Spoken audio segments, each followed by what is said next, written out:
to make legislation, it's another thing to implement the legislation. Well, we cannot be talking about reforms without administration. And the Lagos State Internal Revenue Service has been a reference for tax administration in Nigeria. So it was only proper that we ask Lagos State Internal Revenue Service to be here. It gives me great pleasure to welcome Mr. Ayodele Zubur, the Executive Chairman of the Lagos State Internal Revenue Service, to give some quick insights on the tax and regulatory outlook for 2025.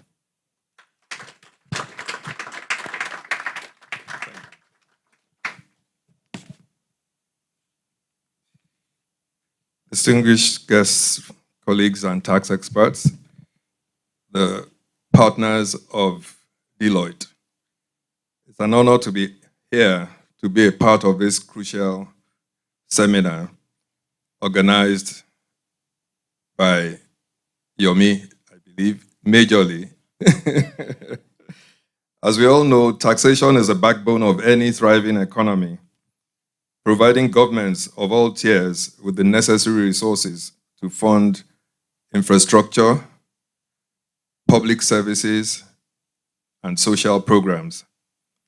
It's the most sustainable source of revenue. And if we desire development, it stands to reason that we need to mobilize funds. Nigeria seeks to strengthen its fiscal position. Tax compliance and efficiency has never been more important at both national and subnational levels. Nigerian tax space is made of several statutes, some of which have been enacted for several years. Some even date as far back as 1930s. So it was very, very important for this administration to think of tax reform and to pick up all the old legislation and try and bring it to modern times. So in 2024, or 2023 in August, the Fiscal Policy and Tax Reforms Committee, headed by no other than Mr. Taiwo Oyedele, was set up to do a serious diagnostic and prefer some solutions. So in 2024, the economic stabilization bills came about, and the policies are all about harmonizing past taxes, scrapping redundant ones, strengthening collaboration amongst tax authorities, and so on. So under the economic stabilization bills, there are primarily 4 bills. I thought Taiwo was going to talk about all this, but I think, like Chijioke said, he's spoken so many times that, I'm sure it's all ingrained in everybody's mind that we have the Nigerian Tax Bill, Nigerian Tax Administration Bill, Nigeria Revenue Service Bill, and the Joint Revenue Board Establishment Bill.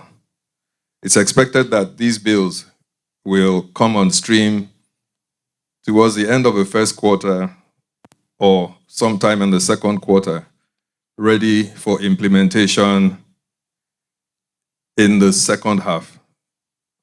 It might be earlier, I would not predict, but these are just the indicators that we have right now. So I'll leave Taiwo to speak about all those macroeconomic conditions, inflation, growth rate.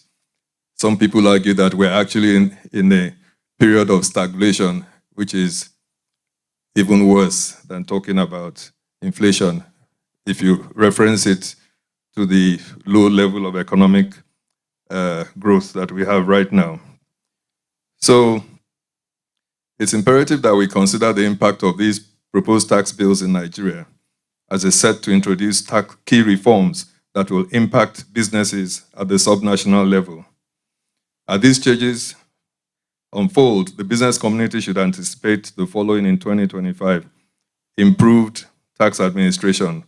Of course, all the subnationals are gearing up to enhancing automation and digital filing. That impacts generally the business community. There's going to be harmonization of taxes, just like Taiwo alluded to.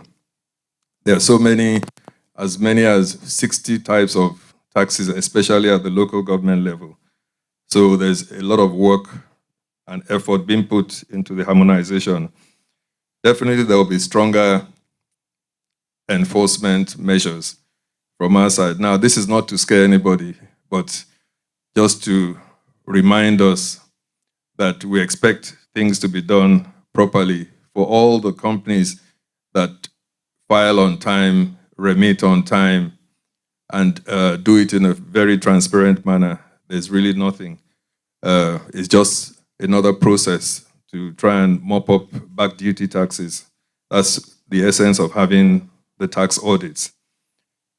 Then the reform bills have introduced targeted reliefs and incentives to support certain priority sectors, especially around manufacturing, technology, and with the SMEs. There's going to be greater revenue mobilization efforts. Subnationals will intensify efforts to broaden the tax net. We keep on saying that the real problem with Nigeria is lack of revenue. It's very apparent, year to year, we keep on having deficit budgets and we keep on going cap in hand to borrow money all the time.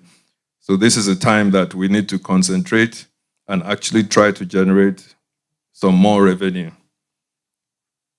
More importantly, the business community is also expected to ensure compliance with provisions of the deduction of tax at source. That's the withholding tax regulations, which took place or was supposed to start from the 1st of January 2025.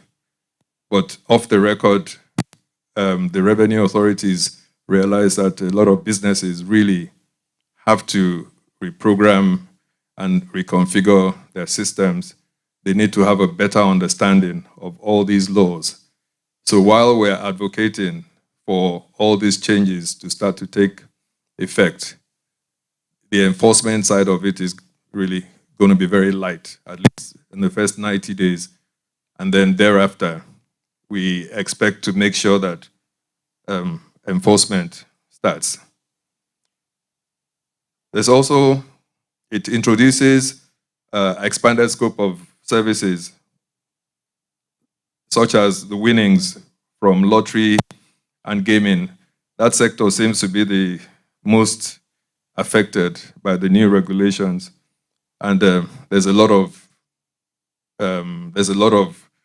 communication going on between the various subnational tax authorities and the various associations that control that sector. So it also emphasizes the need to state your TIN on a lot of documentation. That's a tax identification number. It's a mandatory requirement now for reporting purposes. It's expected that this will clearly be stated. Then it brings higher accountability on the various tax agents. The tax agents, of course, are the various business entities that help in the collection of these taxes. So from a regulatory perspective, in 2025, we're set to achieve the following: synergy between tax authorities at the federal and state levels, which will be crucial in addressing tax evasion, optimizing revenue collection, and implementing reforms efficiently. So at the moment, there are a lot of artful dodgers who have perfected the art of reporting part of their results at the federal level, reporting in some states, telling lies that they filed in some states while they haven't really done that. So with synergy at all levels, and Taiwo has always been a big advocate of that. Even before his appointment into the presidential committee, he has always, recommended that we need to work more closely. So at the state level, we're talking more with the federal, for now, FIRS, in future, the Nigeria Revenue Service, to see how we can close a lot of gaps, a lot of gaping gaps. So automation, like I said, is going to drive a lot of what we do. We want our work to be more evidence-based. We don't want to go back to the past where there's a lot of discretion and the human side of things would determine. We want things to be more evidence-based, and the only way we can achieve that is through leveraging on technology. So a lot of the subnationals are really investing. It's without any doubt, Lagos State has put a lot of investment in technology, which is why you can even transact your tax business without coming to LRS or going to any of our tax stations. You can engage on your devices and get almost everything done, from registration to assessment. We have payment channels embedded. You can print your receipts. You can print your tax clearance certificate, and generally be at peace with yourself and get things done at a more efficient pace and definitely at a minimal cost to the business. As we deliberate today, we urge all stakeholders to engage with us in this transformative process, ensuring compliance while fostering an enabling business environment. I assure you, as always, that LRS remains committed to fairness, transparency, and accountability in tax administration. Thanks for listening to me. Thank you. Thank you so much, Mr. Zubair. I mean, the transformation at Lagos State Internal Revenue Service has been remarkable. But sir, the thing I noticed from your presentation, you called my name. And when a tax administrator calls your name, not CJ, but Chijioke, and then you get a little worried. But thank you so much, sir, for the time. Now, we want to go to the Fireside Chat session. Yomi Olubero will help us drive this. And then, of course, we'd like to ask Mr. Zubair and Mr. Idili to join us here.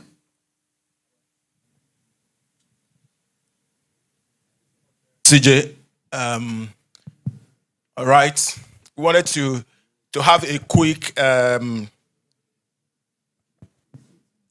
further conversation on the presentations by Taiwo and ECLIRS. And I'm sure that most of us, will be interested in, hearing a lot more. And so even though we have about half an hour for this initial phase, or for this particular conversation, we'll probably free up about maybe 10 minutes or so towards the end, so that we can also pick a couple of questions. But let me get it started, and I will be relaying back Taiwo, the two chairmen. So I call Taiwo the popular chairman, Mr. Zubair as the executive chairman. So I don't know what type of chair I will be. Maybe I will be popular executive. All right. So Taiwo, I'm sure you must have slept a lot better yesterday night with the House of Rep, passing the bills for second reading, and now it's the public, consultation, and all of that. So, but let me try to put a lot of things together in this question. Now, because this reform is holistic, right? And despite the fact that there are quite a lot of, benefits, from the harmonization, from the consolidation, from trying to reform the system to modernize it and give it a completely new face, every sector still tend to want to ask for more, right? So you have feedback that the expanded input VAT is good, but don't increase the rates, right? Individuals like the expanded, tax bracket, but they're saying, why raise the marginal tax rates? The telcos are raising, huge concerns about excise. The pioneer free zone entity also have, issues, and cuts across. If you give mic to anyone, they're likely going to talk to the areas where, it seems painful, rather than the other. So I just wanted you to maybe give how did you balance all of that? So maybe a little bit of the principle that underpin all that is done to make sure that ultimately to every sector and to everyone that might be seeing just one side of the pain, that this is holistic and that there's a debit credit side to it to balance the book. So maybe just that for start. Yeah, thanks, Yomi. That's an interesting question. You're right. If you ask anybody, they wish they don't have to pay tax, but they agree that paying taxes is good. So which means other people should pay. So we understand that. And it's absolutely all right for people to want more. So, but the approach we adopt, we set to ourselves Nigeria first, Nigeria next, Nigeria at all times. If you get Nigeria working, everybody will find their space within that working Nigeria. They say rising tide lifts all boats. So that's number one. Number two is we say to every sector, every player and stakeholder to take a long-term view of the reforms. So if you take them holistically and you look at it long-term, and we're not talking about the long run of the economies when all of us will be dead, right? We're talking about, a couple of years from now. You will then see that this is good for every sector. Having said that, we welcome perspectives because it would be arrogant for us to think that we know everything, right? So when different sectors come with more requests, we listen to them and we ask for data. The other thing we always ask for as well is international best practice. This thing that you are doing, is there enough? So some people believe our constituency, the professional firms, the professional bodies, they say, why are you regulating consultants? They say, well, if you tell us one country where you have a law that says only this professional body can do tax returns, maybe you will reconsider. But the data is saying to us that the tax agents, as important as they are part of the problem in Nigeria. So there are those of them who are selling tax evasion for a living. They sell it. So you can't want to fix the system and close your eyes to one area because they're your people. You'll be failing yourself and failing your country. So overall, we think that it's not a popularity context. So that is why you look at the reforms, you have some of it where taxes are going up. Nobody seems to like that. Everybody likes where the taxes are coming down. We also all agree that the revenue is small. So how do you solve the problem? If the revenue is small and it's creating problem for the economy, so you need to balance things about where can you raise revenue with the minimal dislocation and not taxing poverty and the most vulnerable people. We know we'll walk through that journey and we're optimistic that at the end of the day, we'll strike a balance that works for Nigeria. Right. All right. Thank you so much, Taiwo. Let me go to Mr. Zubair and I'll come back. We'll just do this in turns, back and forth. So, Mr. Zubair, thank you again for that insight. So, many of the pain points, particularly with respect to multiplicity of taxes, right, levies and charges, it's a lot more prevalent at the subnational level. And so a major hit or a major aspect of the reform is helping to sanitize what the subnationals, are doing, states, local government, and the rest. Which, by the way, the reason why they're doing that is because they need to balance the need for additional revenue. But now we're trying to harmonize. The complaint has always been that the burden of compliance, for those multiple levies and charges, a lot more than even the yield, that we're getting. So my question is maybe first primarily from a Lagos State lens and maybe from your vantage position as a member of JT, the feelings you are getting from the rest of the states. So how are the states, preparing, for this reform, and what sort of commitment are you feeling from all of the stakeholders that this drive to consolidate or eliminate multiplicity of taxes, and all of that we will have the commitment that the business community is expecting as outcome of this reform?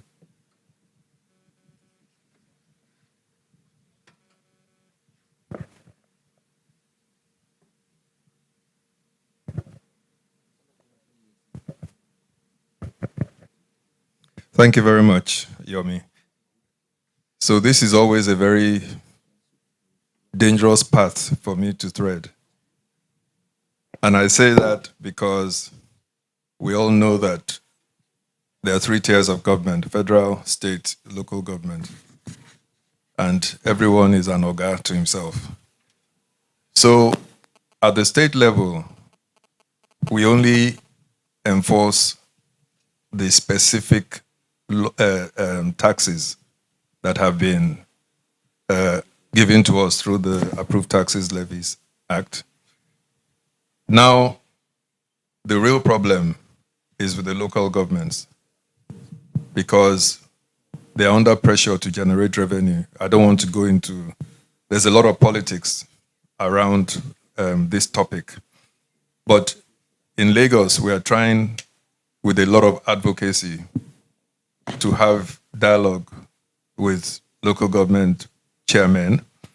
The Joint State Revenue Committee is there that also looks into this. But the key thing starts with legislation. If the legislation is clear and concise, there's no reason why people would then start to go outside the established rules and the laws. So with the tax reform, we expect the number of these, especially the levies and the taxes, to come into single digit. It was a big headache for the committee, but a lot of work has been done. A lot of engagement, more importantly, has been done. The committee spread its tentacles across all sectors, across all states, even to the local government level, because we can only succeed if there is a lot of conversation around this. On the side of Lagos State has recognized the need to harmonize for so many decades. And that's why Lagos State took the lead with the land use charge, talking about merging all the other areas like tenement rates, neighborhood charge. Everything is embedded into the land use, and the state simply has distribution to all the different local governments. Now, most of the local governments do not have efficient means of collection of all these levies. So the thrust is really to try and talk more to the local governments to get them to agree that there's no reason why LRS cannot collect many of these levies for you. And at the end of the day, it will be shared equitably. So that's the way the state is thinking. Right. Thank you so much. Thank you.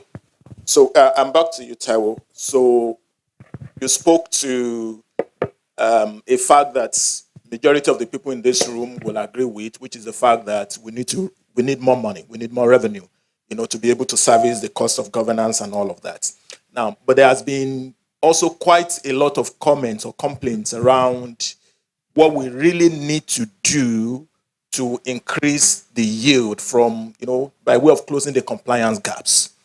And that during the process of this, engagement and communications about reform, not so much of what is being proposed is in the open in terms of what are we specifically doing to close the compliance gap, because it has linkages with tax morale, it has linkages with people recognizing the fact that beyond asking for a marginal rate increase for HNIs, for example, if there's a lot more around what are we doing about non-compliance, wastages, and all of the gap that we have, that maybe we will get the buy-in of a lot more people, and also thinking about maybe utilization, and all of that, and you mentioned that part of what the committee is looking at. It's not just the revenue transformation, but there's also fiscal governance. So maybe just for you to share a lot more light on what we are doing to reform the system to ensure that the yield is higher, we close the gap, and then we widen the net a lot more rather than just the focus on thinking to balance the book for all of the incentives and the reliefs that we have given. We just have to increase the marginal tax rate for the HNI and for those who think they are being asked to pay more taxes. Yes. So the level of tax compliance in Nigeria is very low. It's actually embarrassingly low. So if you look at data for most countries around the world, you tend to find about 1/3 of the population of a country in the tax net. So the number of taxpayers should be about. So in Nigeria, we don't know exactly how many we are, but we know we're around 200. Okay. It's over. If you work with 200 million, let's even say 180, right? So you should have 60 million paying taxes. In Nigeria, we can't even boast of 10 million.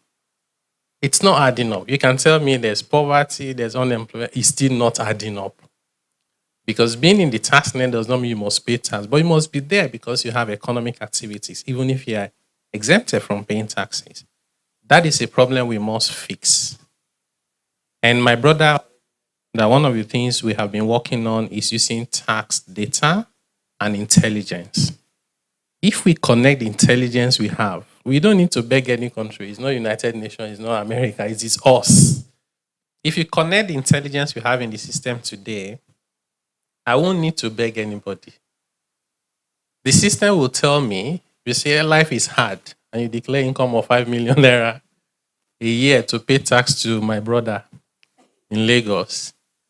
And the system will show that you were going to malls, you went for tomorrow now is Valentine. People will spend like there's no tomorrow, right? The people will sit down in their table, they'll spend 2 million naira, one sitting. You travel abroad, you bought new cars, you built electricity. When you build a new house, you ask electricity company to connect you. That's data point. Your behavior on your phone tells us what you're doing. Some of us have investment accounts, stock market, asset management. It's not a crime to do all of those things.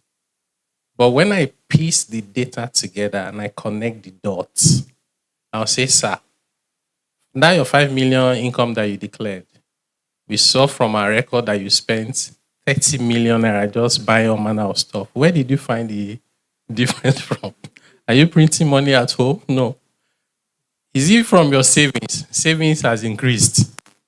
Was it a gift? Who gave you the gift, right? Intelligence is the best way to close the tax gap. And closing the tax gap is so important, not because collect revenue, because not closing the tax gap creates an unlevel playing field where the system is bad behavior and punishing good behavior. You must fix that, otherwise you don't have a society. So that is the approach we're adopting. And even for the tax reform where we're moving things around, something going up, something coming down, we're using data for all of that. Not many of them are popular, but we think is the right thing to do. And people will look back after a couple of years and remember that some Nigerians came together and did what they thought was good for their country, even though it wasn't entirely popular. Thank you, Taiwo. Mr. Zubair, let me come back to you. And there was something you said that I just wanted to pick interest on. So you were talking about how to get, how to synergize, across different IRSs and maybe with the NRS of the future. But we do know that just some years back, or a while ago, the LRS signed MOU actually along this line with FIRS. So maybe any quick updates on that as a precursor to how the proposal for joint tax audit and information exchange and all of that will play out when we cross this path of getting the bills passed? Thank you for that question. So, yes, it's not news that we signed an MOU with FIRS. The MOU is still operational, and we actually do have a lot of contact and communication with the FIRS. A lot of the gaps that we're talking about around non-compliance is because a lot of the high net worth individuals spend directly from their corporate accounts, and not from their personal accounts,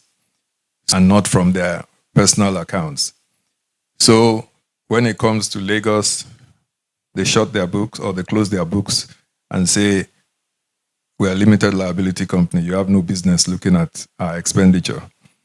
When it comes to FIRS, they say that it is a business of LIRS and not your own business. So the only solution is for us to talk to each other, to plan to have joint audits, which we actually started at one time, but we had to suspend.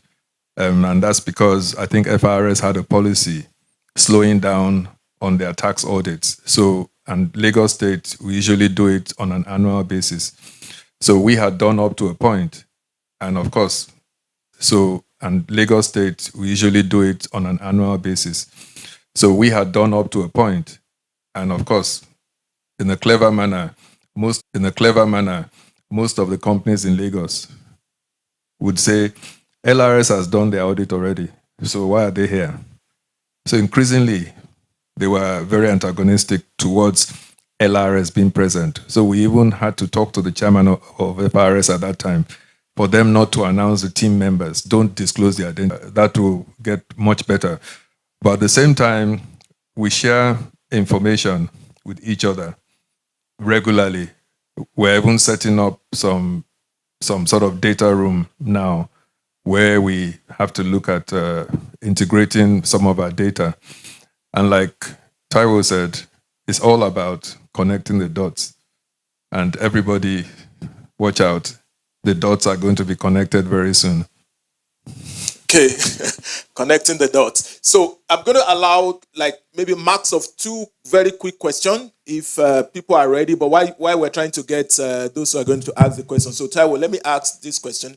I mean, you did mention that as part of the strategy for getting this bill passed, welcome feedback, consultation, because you believe, I mean, the committee doesn't have, all of the knowledge that is required. So I just wanted you to talk to, based on the consultation so far, are there, major changes that we may likely see or that are already been incorporated into the bill that is being passed? So I know that the Governors Forum did recommended certain things, including maybe holding the rates constant in the short term. There are people who were thinking even maybe CIT rates, can we hold it down? We've had strong input from telcos, regarding excise duties, and all of that. So, I mean, just a little sneak peek into what the updates to this reform is like, or are we having the bill retain its original provisions and from the perspective of still being able to deliver, on the objective that was set out for the committee right from the beginning? Yeah, I think there's the recognition that, it's a journey. And it's good to be ambitious about where you want to get to and wanting to get there very quickly. But then the reality is sometimes it doesn't work out that way. So with the consultation and the engagement we've been having, including those ones you mentioned, the governors, we also have the insurance sector, we've had the free zone authorities, we've had TED Fund, Ministry of Education, and a lot of engagement. Minimum tax yes. by the MN. So the bills are now with the lawmakers. They're no longer within our powers. So which means when we get input from stakeholders now, we need to go and sit down with the lawmakers and convince the lawmakers. And if they're not convinced, it doesn't matter whether we agreed or not. But so far, we all are keeping an open mind. The lawmakers are open to us coming to them, discussing with them. And so I would say broadly, we expect that there will be some significant changes to some of the original proposals, particularly coming from the governors, for example. But ultimately, we think that the overall objectives of the reforms will still be on track, by the time we're done passing the laws. Thank you. All right. Okay. Dr. Fawakon.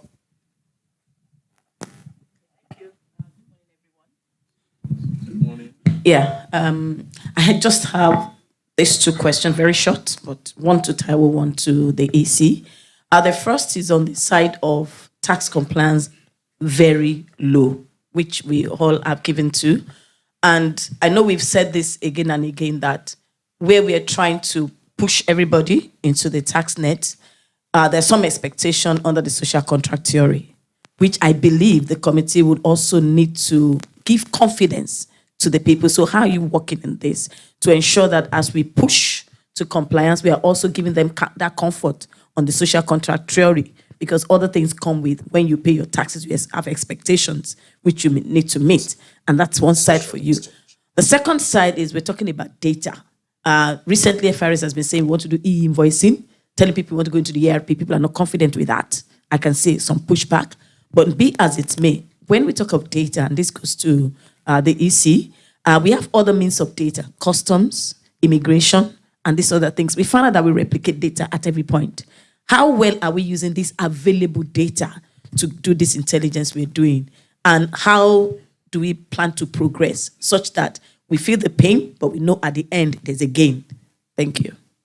Okay. Let me start with Social exchange. the social contract and the expectations. So one of the things we worked on even before the tax reform bills was the national fiscal policy. So it didn't gain a lot of visibility like the bills. And there we had set out the framework for how we impose taxes, how we spend the money we generate from taxes, how we borrow if we need to borrow, what should be Nigeria's policy around subsidy, issues to do with the environment, inclusion, diversity, and all of that. So, and they were laid out. That's one. One other thing we did was we actually expanded the social contract. And we said, maybe we need to go beyond that. So the social contract is the agreement we have that is unwritten, that we will cede our powers to a set of people we have elected. Would also give them money. That's the taxes. And they will use that power and the resources to take care of all of us. That's the social contract. We added a little bit to it and came up with what we call the socio-economic contract. That contract says that taxes are the consequences of economic activities. Government should not set any policies, including tax, that would distort economic activities. When government has finished collecting the taxes, they should remember it is for the of the life, well-being, and livelihood of the people. It should not be undermined in any way. So we've put structures, processes in our reforms to address those issues around spending, accountability, but we're not saying them out because you need to be wise about how you go about your reforms. If you're trying to get politicians to do the right thing and you go all over the place talking about it, those things will not be approved. So, but we think that particularly like people in this room and online, the middle class, the elite, must take time to understand the reforms and help us in terms of putting the messages out and getting more people to come on board. Because otherwise, the loud noise that you hear are people that haven't read the bills, don't understand what they are trying to do, don't trust government, and I don't blame them. And more often than not, you might then find that people that are fighting for are the ones fighting you. All right.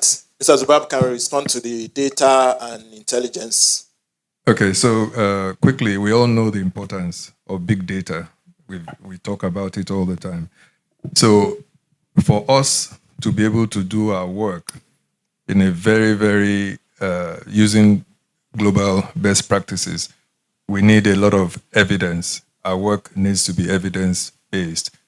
Now, if you recollect, this administration is very big on tax reforms. The last administration made a very big attempt to try and assist in the creation of this big data.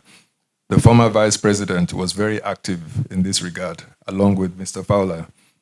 And what they did was to even issue an executive order, sort of compelling the federal agencies. Now, the problem is federal versus subnational in this regard, from my own perspective. The federal agencies are not very forthcoming in providing data for us. So we would love a situation whereby we reduce field activities and disruption that comes about when we come for the tax audits in people's businesses. If we could do it, through automation, of course, we're very welcome to that. But as a subnational, I'm struggling. Let me not be personal and start calling out some agencies. I am struggling to get a minimum level of integration. Basic things like even connecting with CAC is a problem. That's the only one I'll call out. How do we even authenticate your business names? It's a big problem. So a lot of people point accusing fingers at us at the subnational level, but they don't really know the pain that we go through. We all want to work in a more efficient manner, and we want to work smart. And the little we've been able to do in terms of data integration in Lagos is really helping us and is propelling. If you look at our level of collection, last year we did over 1 trillion. I mean, who could imagine that a subnational would do a collection of over 1 trillion? But it's all a result of automation and creating big data and working more intelligently. So Right. we'll keep on pushing for it. And maybe with just- Taiwo's reforms, Yeah. it will also help. With legislation, some legislation compelling these federal agencies to work with other tax authorities. After all, we're all going after the same thing. We want to increase revenue so that we can plow that into development. Yeah. Sorry. We found one agency, just to support what my brother said, we found one agency where the Joint Task Board had to enter a memorandum of understanding. They signed an MOU with them, and they were going to be selling the data of taxpayers, 8 naira per user to the JTB. And I said, what insanity do we have in Nigeria? So what we've done now is, so he doesn't need to be begging CAC or begging NIMC or begging FI. You shouldn't beg. You are working for Nigeria. Nigeria has data. Nigeria should make that data available to you. That's what is done everywhere in the world. So we've drafted the legislation. We've drafted the executive bill. We've identified all the institutions and the data points, private sector, government institution, even international. We must force ourselves to do the right thing. So once that data is available, there'll be protocols for assessing it. He will just assess it and say to you, "Oga, you have not disclosed." In fact, you find that when you are filling your returns, what we hope to find is very soon you are filling your returns and you have a house, you've collected rent, you did not put it there. When you want to say submit, the AI will say, "You have not disclosed the rent you collected to your Zenith Bank account in the sum of 15 million naira on the 31st of June last year or 30th of June. Do you want to include it?" Let me see whether you pass. We'll get there, and very soon. All right. I know we don't have. Okay, someone with the mic. Yeah. Very last question. Thank you very much. My name is Toyosi Taiwo, and my question is not that much, just one or two. I'm aware that we have development levy, which covers education, nursing, and what have you. But there is nothing in the law that restricts other agencies, for example, FRCN, placing levy on companies. Presently, we have issue of FRCN having disparity in their levy, what they collect from the public companies and the private. And the private is feeling heat of it.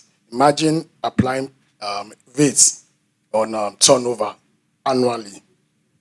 That what it means is that annually the levy will be going up, which naturally is not meant to be.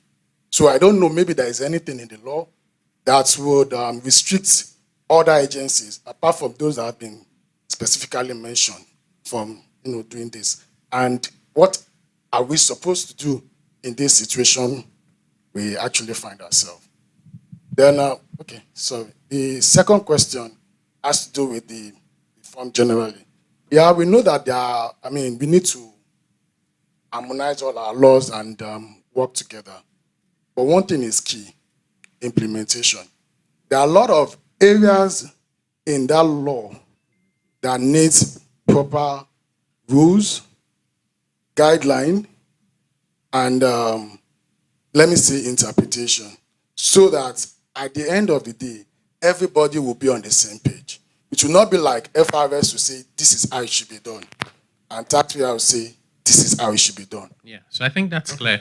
So on implementation, we're working with, so even the ECLRS is a member of our implementation committee. FRS has a whole unit they've set up just to implement the reforms, headed by a coordinating director, supported by a director. So, well, because they'll be the most impacted by our reforms. So our stakeholders are working with us. We have support nationally, internationally, so we don't lack the support. So implementation will not be 100%, but we're intentional about it. Your first question around the FRCN and similar agencies with levies and taxes. So what we have done is, what we have in the National Assembly are tax reform bills, they are tax bills. So to the extent that there are multiple taxes and levies in the tax laws, we have addressed that in the tax bills. But the levy that the Financial Reporting Council of Nigeria and some other agencies impose are not in the tax law. They're in other laws, mostly they're establishment laws. So we've done two things, or we've done one, we're doing the second one. The first one is, there are two clauses in the tax bills that we call supremacy clause. It's causing a lot of problems now because I say, oh, it's against the Constitution. We don't mind changing the heading. But what those laws are saying, those provisions are saying that any tax you've paid under these acts, if you're asked to pay anything that is contrary to the provision of this law, the provision of this law will prevail and that other law will be null and void. We've also sent an amendment to the Constitution to the National Assembly to limit the number of taxes that any company or individual can pay. Just imagine that we succeed with amending our Constitution that says no taxpayer, individual or company, can pay more than X number of taxes. So anybody can enact so many laws as they want. All that you need to do is look for the date of enactment and count from the first one to the last one that you want to pay. And the other ones, as far as you are concerned, become unconstitutional. You can decide not to pay, you go to court and you win 10 out of 10 times.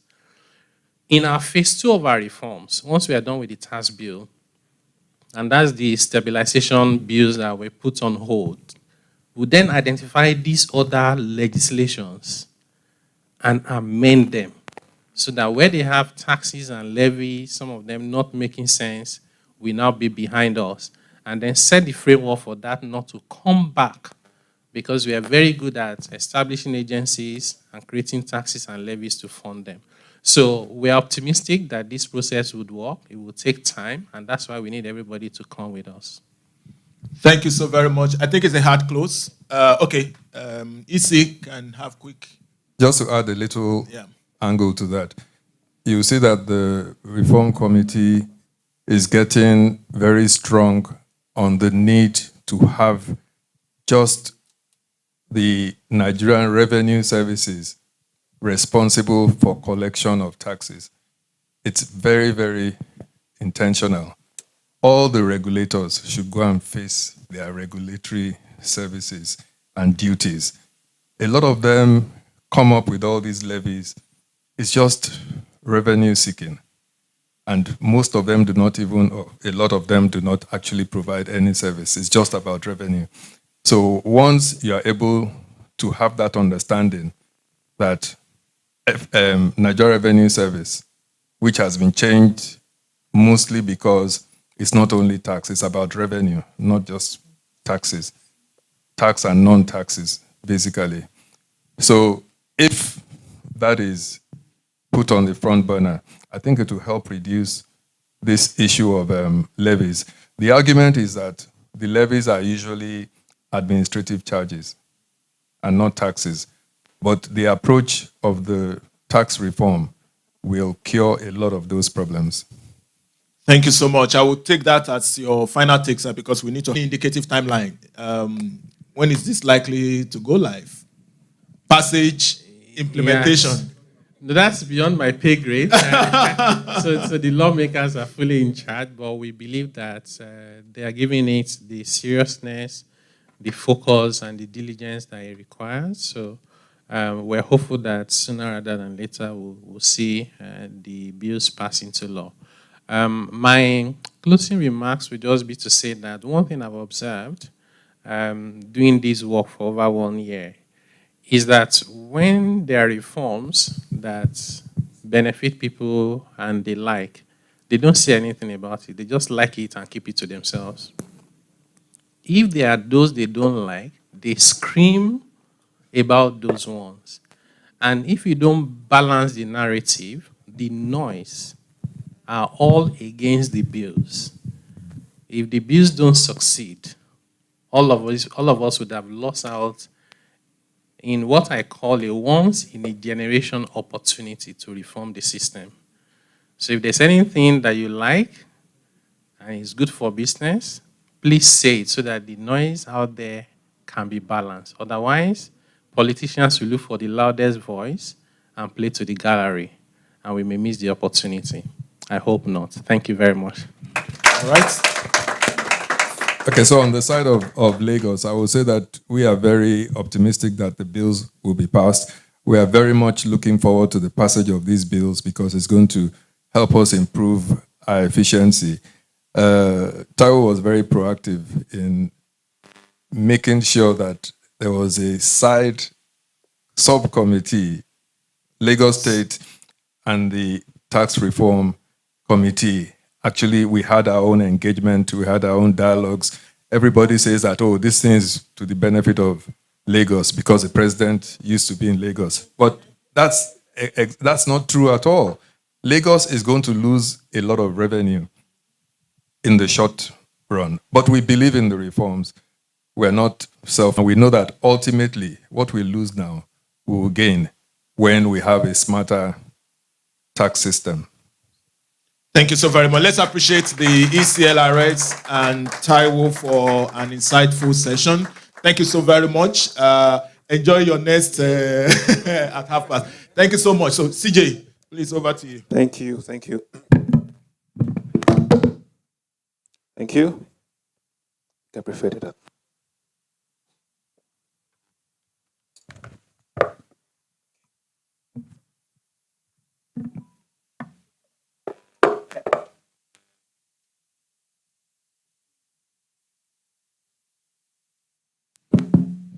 Okay, thank you so much for that session, Mr. Taiwo. Thank you, Mr. Zubair. Thank you, Yomi Olugbero. So quickly, we want to move ahead to sectoral insights. We've heard a lot from our guests this morning, and so let's look at what the industry specialists are seeing, respect to the tax and regulatory outlook for 2025. To start, for 10 minutes each, we're looking at 3 industries: the energy, consumer, and technology and telco. So let's start with the energy sector. So our energy and industrial leader, Mr. Olumide Son. Please, if you could just... Quick insights. Wow. Thank you. I think that's better than the one for Yomi. Yeah. All right, so distinguished ladies and gentlemen, welcome again this morning, and thanks for taking time to be part of this occasion. My impact this is likely to have on the energy industry. As we know, Nigeria is vastly blessed with a lot of natural resources. That's for our upstream, but also now we are being blessed with refineries here and there. Gulf of Guinea is very rich, which we belong to. By the way, I've suggested that we change the name to Gulf of Nigeria. So I've classified the impact into three: the more impactful, the administrative changes, and others. So on the more impactful bit, there are just three things I wanted to call out this morning. The first is on business restructuring. Prior to now, if you're having group restructuring, lately companies started having issues with being able to carry over and utilize capital allowances and utilize losses under the current regime because it's not really crystal clear. In the bill, if it becomes enacted into law, that is well taken care of. It means you can do your group restructuring without tears, and any unutilized tax losses or capital allowances can be ported over into the new entity. So I think that is really very great. The other bit is on capital allowances. The upstream sector is the only sector in Nigeria where you have to keep 1% of your qualifying capital expenditure almost forever until disposal. With the proposal we have now, you're able to claim full 100%, right? And I think that is significant because if you're looking at a $1 billion balance sheet, that is $10 million. So it's remarkable and it's something to celebrate. Then the third one is this particularly for the service companies. You now have flexibility in how you pay your taxes. You can pay in local currency. Now you have that option. So you don't have to look around to buy FX to be able to settle your tax obligations. So this way, as Taiwo mentioned, we had quite a lot of debate on these issues. I think one other thing he did mention was that this was an attempt to have a pro-business tax regime in Nigeria. Among the changes was, we changed the language and the English from King James Version to modern English so that when you read it, a primary school child can read and interpret. I know I've got 10 minutes. I'll move to the administrative changes, which may be a little bit inconvenient, but it had to happen. One is the fact that upstream companies who it out to now only pay their SITA on gas income once a year. They now have to file estimated returns for gas income, and they have to pay monthly. Secondly, also midstream LNG companies also now have to file estimated returns for their gas income and also pay monthly. And then the third one is on royalties. Companies now have to file monthly returns and also file annual returns. Now I'll move to the third part I've called the others. First is power. We know Nigeria is energy poor with only 55% of our citizens with access to grid energy.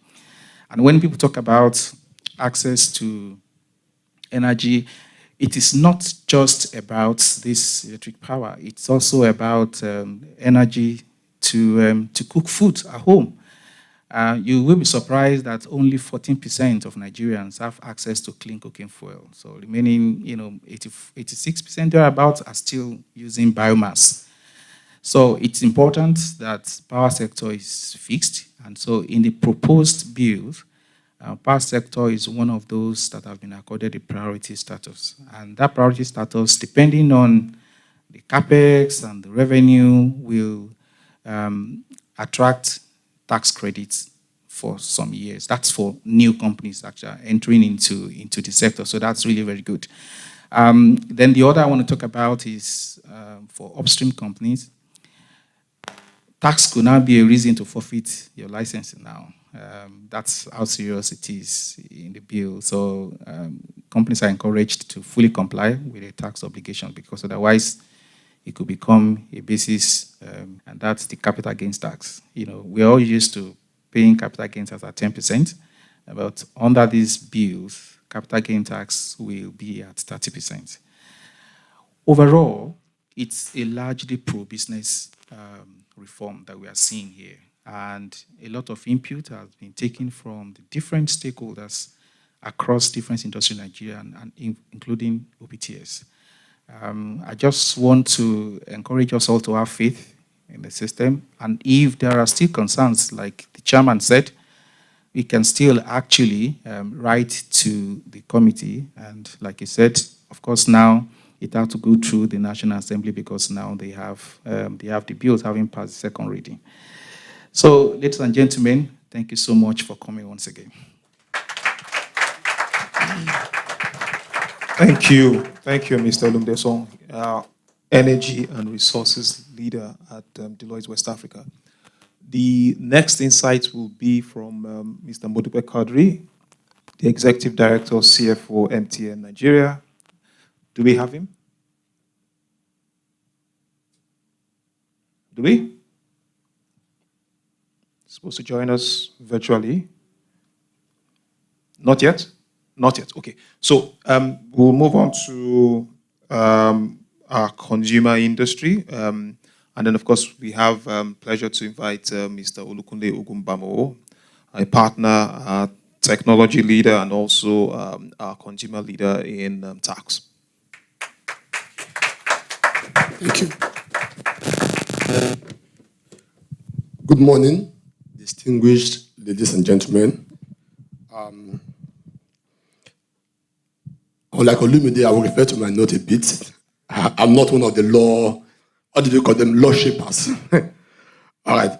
So from the perspective of consumer industry, I'll just look at how these amendments are going to affect taxes that we pay from three perspectives: the corporate taxes, value-added tax, and then the perspective, some specifics I Olumide did not mention when it comes to capital gains tax.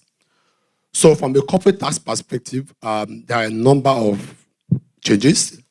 As you expect, I mean, what we are doing actually is to repeal all our tax laws and replace them with new ones. If there's no need to make changes, why would we be doing that? So it's obvious there are a lot of changes.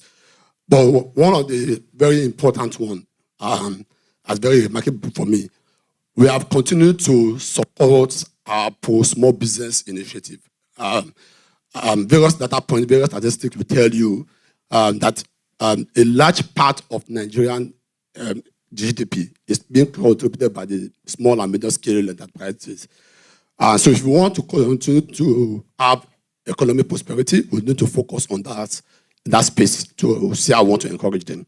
So one of the provisions of this law, from the perspective of CIT, is to reduce the threshold for what constitutes small businesses. Now, small businesses are exempt from minimum tax. Small businesses pay lower tax rates and all that.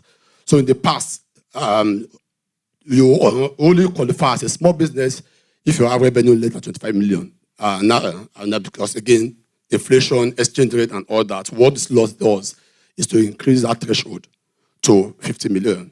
So if you have business of less than 50 million and then introduce another perspective, your capex must be less than 250 million in a year, your total capex. So if you qualify for those two, for those two, and the two conditions must be present for you to qualify as a small business. That means if you have no tax normally, you won't pay minimum tax. Otherwise, you will pay a tax at a lower rate. Something that's also very remarkable is they talk around FTZs. And I know that there's a number of people that may be interested in this topic. Right now, companies that operate in the free trade zones, if you make 100% of your sales within the zone, it doesn't matter whether those goods come into Nigeria eventually or go out of the Nigeria. As long as you are not selling in Nigeria, you continue to enjoy the benefits of a free trade zone enterprise. So somebody can then ask, what is then the incentive for companies that are set up in customs territory? So part of what this law introduces is to say that if a free trade zone company sells more than 25% of the goods into customs territory, you lose your free trade zone status altogether. It then means all those benefits are according to you, exemption from duties and all that. You lose all those benefits altogether. That's one. Another very important part of this change is that, what this then means is that the free trade zone company is allowed to sell up to 25% of its goods into customs territory. That portion that you sell into customs territory, you will pay tax proportionate on it. And I think that's very important change to the law. Let's talk about the VAT. Now, one thing that is very important to me, I find very interesting, is that if the bill is passed as proposed, it then means that we are going to be going away for what I personally call modified sales tax to a proper VAT system. That means is that all your inputs, all your input VAT for all kinds of businesses will be claimable against your output VAT. Right now, the only sector that can actually claim input VAT are manufacturers, because input VAT claim is limited to raw materials and goods that you buy for resale. If the bill is passed as drafted, it then means everybody can claim VAT, including Deloitte. So any input VAT at all as a business that you have paid, you can claim everything back. And I think that is a very good stuff. So to balance this out, I know that the part of the provision of the law initially, as the bill as presented, is to say we'll then need to systematically increase our VAT rates for 7.5 to 15%. I know that the government forum has said one of the conditions for them giving their accent or their approval to that law, that the rate should not change for now. I don't know how that will play out. Now, if we talk about CGT, Olumide mentioned something around CGT. I want to mention the fact that CGT will now be paid at the rate of 30%. I asked some murmuring around the room. Two things from that. Number one is to say that the way we have our CGT laws today, because it then means that when a company makes income or profit, you need to ask yourself, is this a capital income? Is this a revenue? Maybe you need to be an accountant at the minimum for you to know whether I should be paying CGT on this or I should be paying income tax on this. And for those of us who are conversant with tax computations, because we have two different rates, it makes our tax computation very complex. You need a tax consultant to do that for you. Well, the new change in the law, you just know that as long as I'm making profit, I'm paying tax as a single rate. It simplifies the process of paying the taxes. Now, there are some benefits that come with this, some recommendations. Number one is that when compensation for loss of office and it's liable to CGT. Now, in the current law, there's some minimum amount that you are allowed to be exempt. Right now, it's 10 million. This bill is increasing that threshold from 10 million to 100 million. And I think that's a work on development. So let me add my voice to say that generally, I think the fact that our tax system generally is a work on development, we should all rally around and support the passage of this bill. Unfortunately, it's a whole package thing. It's either we have the bill passed or we don't have the bill passed. So you can't say these are the provisions I like. Let the Senate pass those ones. So I mean, if you don't pass the good provision, they won't pass. They don't pass the bad provisions. They won't pass the good ones. So please let's support them. Let's support this initiative and have these bills passed as proposed. Thank you so much. Thank you so much, Mr. Olukunle Ogunbamo. Thank you, Kunle. So we don't have, I don't think we have Mr. Motko Kodri here. So we'll move very quickly into the budget 2025 and sectoral outlook.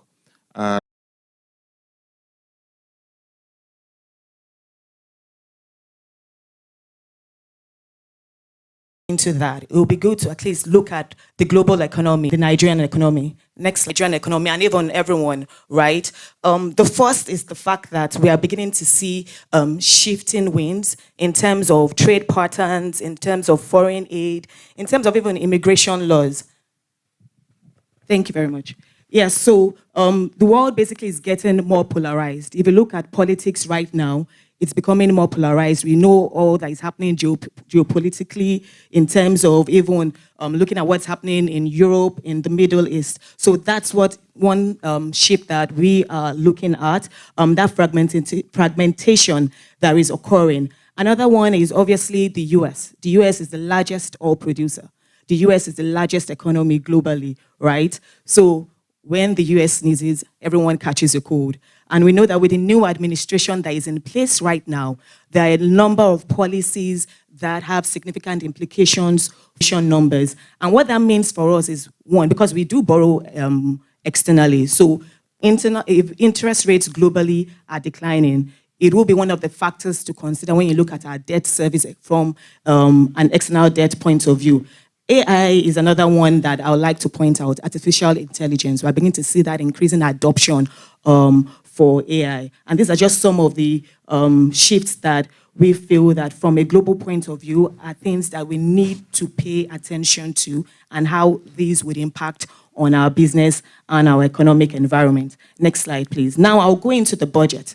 It's a budget of restoration, securing peace, and rebuilding prosperity. If you look at the assumptions, one, it's been increased to 54 trillion. Nominally, if you compare it with last year's budget, 2024's budget, yes, that's an increase of about 55%.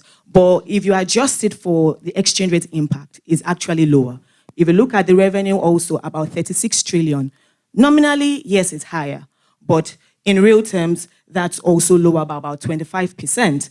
Now, if you look at the breakdown of the budget components, we have recurrent expenditure and debt servicing accounting for at least 61%. Meanwhile, capital expenditure, investment in infrastructure and what have you in the real sector accounts for just about 30%. So where we need to invest in the real sector, where the sectors that would create more job opportunities, that will create productivity and overall output, we just have 30%. And if the debt service aspect accounts for about what, I mean, the screen is not clear, but it's about 30%. And if you look at previous years, there was a time, I think it was 2022 or 2023, where the government was spending practically almost all that it earned in revenue to service debt. Then the question is what is available to invest in the sectors that we highlighted in the budget. You have education, right? A strong economy demands a strong and well-educated workforce. So if you don't have a well-educated workforce, it would impact on economic growth. We have health also. We have infrastructure, right? Nigeria has an infrastructure gap of about $3 trillion. And we have defense and security. Insecurity is a major issue plaguing the Nigerian economy. Until you address that, everything else is academic. And then if you look at in terms of the budget components from a revenue point of view, most of, at least 56% is expected from oil sources. So now the question is, all these assumptions, next slide please, all these assumptions, how realistic are they? One, the budget is assuming a growth of 3.4%. So cumulative 9 months were about 3.2, 3.3%, right? 3.68%, we think it's a bit ambitious, right? Because one, because of all the reforms that the previous speakers have talked about, because of the high inflation rate, which has eroded consumer purchasing power, even businesses are not expanding as they should. That would impact on the growth numbers. And also because we're in a high interest rate environment, there's that credit crunch, borrowing costs are high, it would affect growth. And also, I mean, the government has said that it plans to rebase the GDP. So yes, we expect to see an increase in the size nominally. And right now we're around the 4th largest economy in Africa because of the Naira devaluation effect. So once that rebasing occurs, that may push us back to our #1 position. But if you look at the impact on growth, it could lead to a slowdown or a further slowdown in growth. So you know the law of large numbers. So we feel that, growth rate for 2025 should flatline roughly about 3.5%. Because bear in mind, again, all these reforms we are talking about, both from a fiscal and monetary point of view, are more medium term and long term. The pain, yes, we would feel short term, but the gains are more medium term and long term. If you look at inflation now, the budget is projecting 15%. We're currently at 34.8% as at December 2024. And if you look at the drivers or the causes of inflation in Nigeria, they're more cost push and supply push driven than demand pull. So we're talking about food insecurity, high energy prices, supply chain disruptions, right? In my opinion, I think it's going to take a miracle to bring us from that high to 15%. We're looking at roughly about an average of 25%. So, in 2025, inflation is still going to remain elevated. So we think that 15% projection is unrealistic. In terms of exchange rate, we're currently at $1,500 to a USD, at least at the official market. The budget is premised on that also. So we think that is fine. And then again, looking at all the things, we've seen relative stability in the last 3-4 months, which we feel would continue with the ongoing reforms that are being put in place. All prices, the budget is benchmarked at $75 per barrel for oil price. Currently, oil prices, Brent, is trading around $74. Right? We think this is also relatively realistic. Maybe the budget or the government should actually even consider a lower price. Why? Because one, I already talked about US oil reforms. If we see an oversupply in the oil market, coupled with weak demand, that price will drop, right? And despite the fact that, Nigeria, we have production levels at 2.06. They're projecting that. And we're currently about 1.6, 1.7, inclusive of condensates. If anything happens to that price, we could see that impact on our revenue numbers. And bear in mind, we don't have any control over the price. What we have control over, if at all, is the production level. So we think that, for production, about 2 million barrels, it's a bit unrealistic, at least for this year. We know that a number of reforms are being put in place that continue, but at a marginal pace. Next slide, please. Now, we have a budget deficit of about 13 trillion, right? So how do we fund this budget, right? There are two main options available to the government or governments adopt. One is borrowing, the other is through raising taxes. We've all heard everything that has been talked about with respect to taxes. Now, the implication of borrowing more, right? One is the debt burden service, which is actually the main thing. There really isn't any issue with borrowing. Advanced economies to borrow is what you use the borrowing proceeds for, right? And now repayment costs.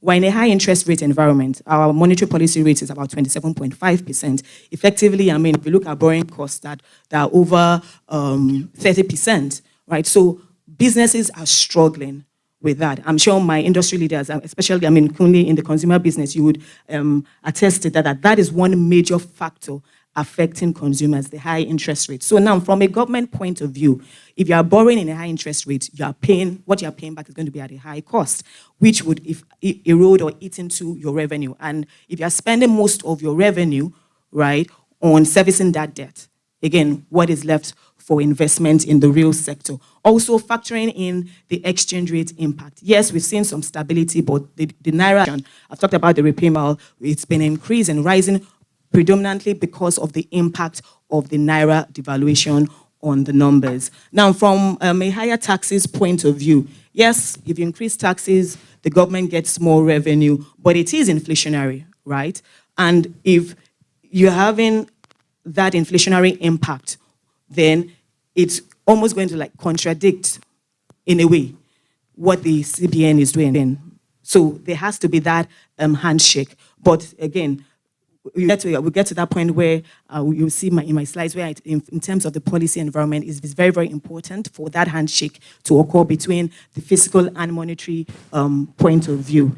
And obviously, higher taxes, it could stall business expansions because of the inflation effect. But the experts have spoken and talked about all the dynamics that are going to occur to try and see some level of balance on consumer welfare. Now, if we go into the outlook for 2025, one, I think there's going to be enhanced transparency in the forex market, which we're already seeing, and that will lead to greater stability. Now, Naira stability is not necessarily an appreciation or a devaluation of the currency. It just means that you can better plan, which I think is what is more important from, at least from an investor and from even a business point of view. Because if you know that, okay, for this year, 2025, the Naira is going to trade around 1,500 to a USD, maybe plus or minus a few Naira, then you can plan accordingly. But if it's that volatility is the issue, right? So I think that, we're going to see enhanced transparency in terms of liquidity also, because for you to have a stable Naira, you also have to have that liquidity. And in terms of liquidity, diaspora remittances, we are seeing that export proceeds, the government needs to broaden the export base, because now as a country, we are still monocultural. We still depend largely on hydrocarbons. And we have so many commodities and mineral resources at our disposal. We have cocoa, cashew, we have rubber, so many that we can take advantage 24. With the December numbers, month-on-month decline, despite the fact that headline inflation increased. So if month-on-month, which is a better and more accurate increase, a more accurate reflection of market reality is declining. So the question is, can that be sustained? If that is sustained, then that gives us an idea or an inkling that maybe down the line we should start to see some tapering. So in 2025, with respect to inflation, I think at least for the first half of the year, we're still going to experience those pressures. And also, the government has said that they are going to reconstitute the CPI, that's the Consumer Price Index, the basket. So that could impact on the numbers. We expect to see sustained monetary policy tightening, obviously, because if inflationary pressures persist, the CBN is not going to cut rates anytime soon. So again, best case scenario is most likely they might maintain status quo. If you look at the meeting that occurred in November, there was an increase. There was an increase in the MPR, but it was a slower quantum or a more moderate quantum of about 25 basis points. So the thing is, if inflation continues to rise, then we expect that, interest rates will continue to rise. Maybe the quantum is now what would be reduced. So if we expect that towards the end of the year, we start to see a tapering, the CBN is going to be more concerned. We've seen that happen in a number of sectors, for instance, the financial services and the ICT sector. Those two sectors have shown some level of resilience despite the challenging environment that we are experiencing. Now, if you look at the sectors to watch, where are the opportunities? Power. If you address power in Nigeria, I think you address 50% of our problems. And if you are talking about having an industrialized economy, you have to address power. Agric, we've talked about food insecurity. There's so many opportunities along the value chain, whether it's production, whether it's processing. And we're seeing a lot of backward integration and the use of local content occurring now because of exchange rate issues. And the agric sector is also a major beneficiary of government intervention. So, that's a sector to watch out for. There's also opportunity in the storage space. And one of the major problems of agriculture is post-harvest losses. So the farmers, they've harvested their crops and what have you, and between moving it from the farmlands to the markets, half of it is lost. So there are opportunities in storage that investors could look into. The creative sector is what I like to call the new kid on the block. We all know that there is increased awareness for our music, for our movies. So our people are out there in the global space. So that's another area where we could generate or earn revenue, and even forex, because it's a good source of tourism. Financial services, for us to grow our economy and be a $1 trillion economy by 2030, you need the financial services industry. And it's growing, I think it's even the fastest growing sector of at least 30%, right? And we know with the collaboration with fintechs and the use of look out for, the bank recapitalization is ongoing also. So we're going to see, a more, deeper and stronger financial services industry. Manufacturing, this sector has been plagued by obviously the high interest rates and the weak Naira, right?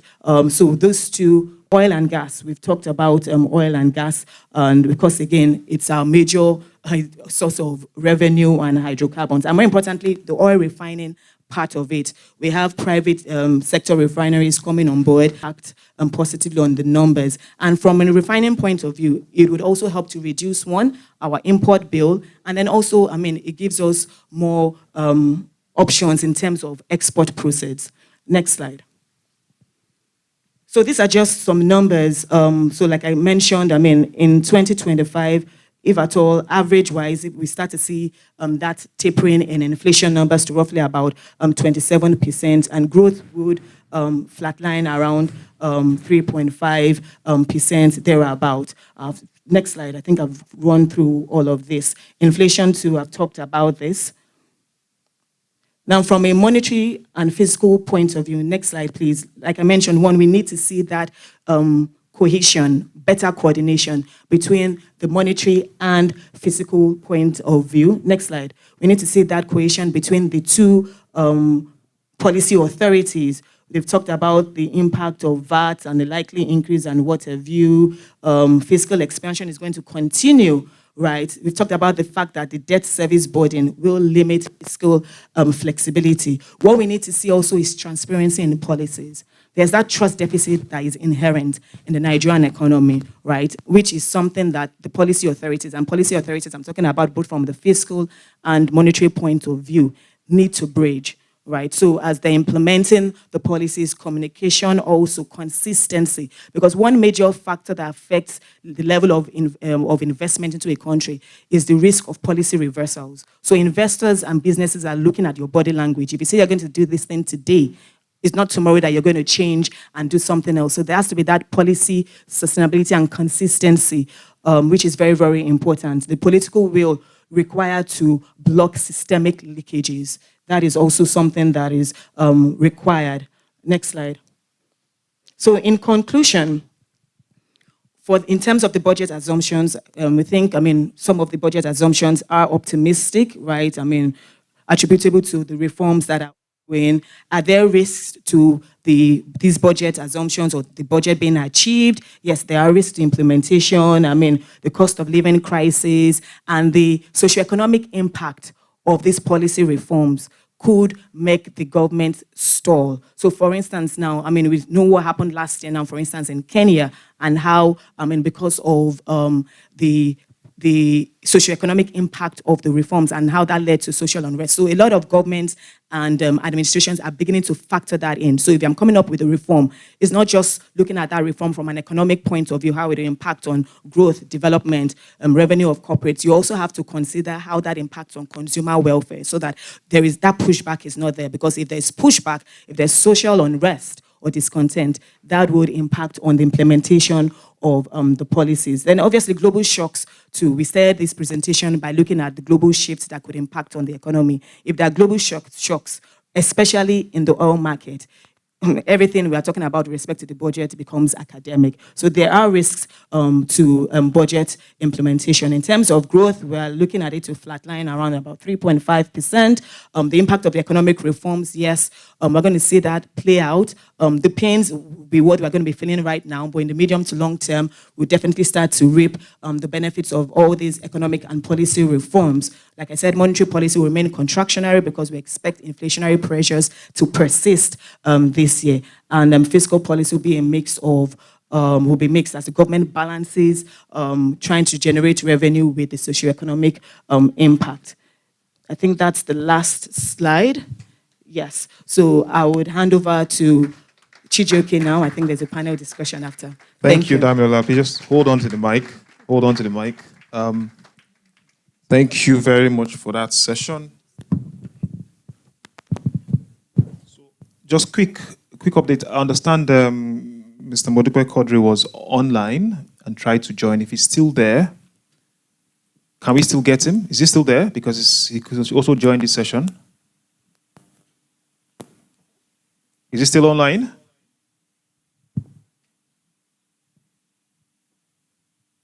No? Okay. So, Damnola, please, you can come back here. So we have a panel session to discuss, some of the things we have heard a couple of minutes ago. So some of our guests are already here. To start with, we have Dr. Chinyere Almona. She's the Director General, Lagos Chamber of Commerce and Industry. We have Funke Jaya Oladipo. She's the Group Finance Director, UAC Nigeria PLC. Please. She's been represented, okay. By the CFO, okay, all right. Thank you. And last but not the least, Usoro Isian. Yes, Country Risk Manager for West Africa, Rand Merchant Bank, PLC. If Mr. Modupe Quadri is still on, he can jump in when we have his audio. Otherwise, Damilola, over to you. Thank you very much, Ijoke, and good morning, my distinguished panelists. Thank you for joining me. So we'll just delve right into it for the sake of time. I'll start with you, Usoro. Yes, so, the government has clearly outlined its fiscal stance with respect to the budget. So how do you see these measures, including the tax reform bill, right? How look at it that way, and banks in particular. If the bill is passed at the stage it's at now, it would be welcome because, again, if you recall what happened last year, the banking sector took the brunt of the shortfall in revenue that the FIRS saw from the manufacturing and the telco sector. Because you see those two sectors had a lot of operating losses because of the FX devaluation. So what they did to make that shortfall was come up with windfall tax, which they placed on banks. And that's kind of what you would call irregular taxation that does not come into season. So the new proposal, dropping CIT to around 25%, is positive. One of the considerations or things banks are thinking of is how they can get maybe some credits for some of the informal taxation that they're receiving, particularly the AMCOM levy and things like that. So it's welcome if it's totally encompassing. Thank you very much for that. So, Temitope, yes. Okay, so if you look at the consumer industry, right, is one of the industries, if not the most affected by the challenging economic environment. And the budget is tagged a budget of restoration, securing peace, rebuilding prosperity. So what challenges and, more importantly, opportunities do you see arising from the 2025 budget for businesses operating in the consumer industry? And what measures or initiatives can be put in place to navigate these issues? So like a two-in-one question. Very much. Good morning, everyone. There's still the issue of high interest rates and high inflation, which will continue to affect businesses. Because, if you have to borrow at 30%, 32%, then it has a strain on your business. And there's a limit to how much you can pass on to your customers, for example. If inflation, like you predicted, is still going to be a bit high, then it's going to have impact on raw material prices as well. So that means that, again, we need to closely monitor our raw material prices so that we don't erode our margins, so to speak. But not that being said, I think there's still a lot of opportunity for consumer businesses, if we're honest. In addition to the tax reforms, there's the minimum wage that was passed last year, which we expect to put more income in the hands of people at the bottom of the pyramid. There's the tax brackets adjustments that are supposed to happen, so that people at the bottom of the pyramid as well can have more income in their hands. So if we can focus on value creation for those people, if we can look for how do we provide value, how do we provide products that those people will take, then we will find an opportunity in the market to grow as well. I think it's also a good time to look at our products and see what are the essentials that we have in this product so that we then focus on those and continue to add value to our customer. What do they really want? And then you're focusing on adding value to them as against just producing and hoping that people will just pick up what you have, just like that. Sorry, your last question was? Yes, so basically, just how, what can be done, right? To ensure that, they navigate this, what can be done to ensure that they navigate this challenging environment? So basically like initiatives. Okay. That, yeah. Okay, so I think it's some of the things that we're already doing already, paying close attention to your raw material prices. There might be instances where you have to adjust price, adjust the weight, think about what can I eliminate from this product and it will still add value to the customer. I think that's one. Like you said as well, the AFTA agreement, you expect us to use it more. If we find opportunity for exports, we can also consider that, just so that we're able to bring in some forex as well. I think looking for local alternatives to imported raw materials would also help. So local content. Yes, because that will also help to reduce your raw material prices, even though we assume that FX is going to be stable, and it's been stable for the most part of this year. Thank you very much. So I think Modupe is online now. Yes. So hello, Modupe. Investments in the sector. How do you see the budget, if at all, right, addressing these challenges encountered in the industry and sustaining the industry growth of about 6.8%? I know the telecoms industry is one of the drivers of growth. Well, I think for me, the budget itself is a complete package. So the earlier session we had is interesting in terms of the tax reforms. I see the tax reforms as an integral part of the budget because of the potential upside opportunities. So I think the opportunities. So I think the messaging of those two things, the budget itself and the tax reforms, it then gives us the, of course, the other component is the tariffs that was just recently increased, gives the impetus to the industry to actually start investing. Because most of the things, if we're going to get $1 trillion economy, we're going to write to a large extent of technology. And we're going to write to a large extent of technology. And we are able to play a critical role in that by providing the necessary technology solutions to put us towards that. And of course, if you listen to the honorable telecoms and digital economy, you'll see the quest to make Nigeria technology probably saw about that the president went to the Google heads, AI, and all those things. Now, for all these things to happen, you actually have to have investments. And the budget itself going to orientate the direction of the economy towards recovery, and that's what's going to stimulate all those investments that's required to make those things to happen. So I would say that, yes, the budget may have some positive aspects. The tax reform is critical because in the telecoms industry, for instance, we suffer from multiple things.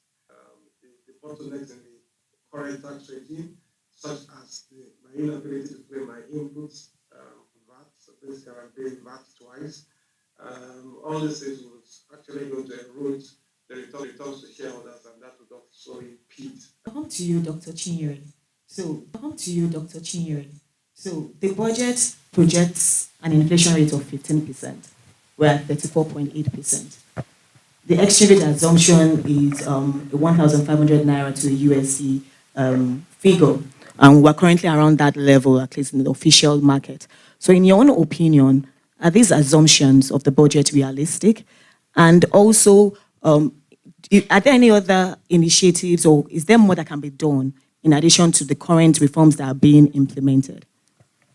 Thank you very much, and thanks to Deloitte for having this session. It's always great to have the conversation. That way all stakeholders are like on the same page on what's going on, and we also get to hear perspectives from others, and thanks for that excellent presentation.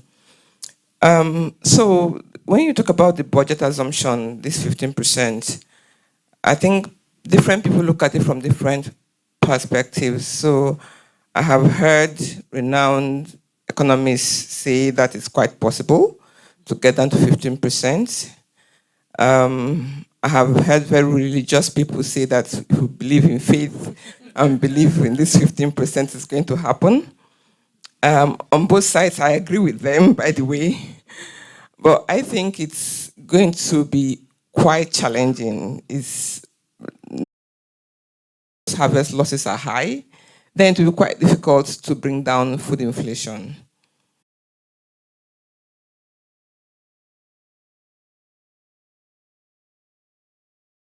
You won't. You also talked about, interestingly, remittances from diaspora. It's a huge revenue earner, it's a huge forex earner.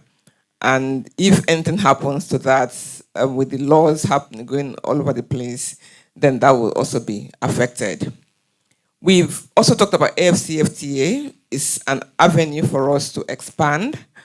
However, I know that while there's a lot of talk about it, the benefits and how great it is, we still haven't ratified certain protocols that will make it possible to actually implement. When we tried at the chamber to organize some SMEs to actually export within Africa,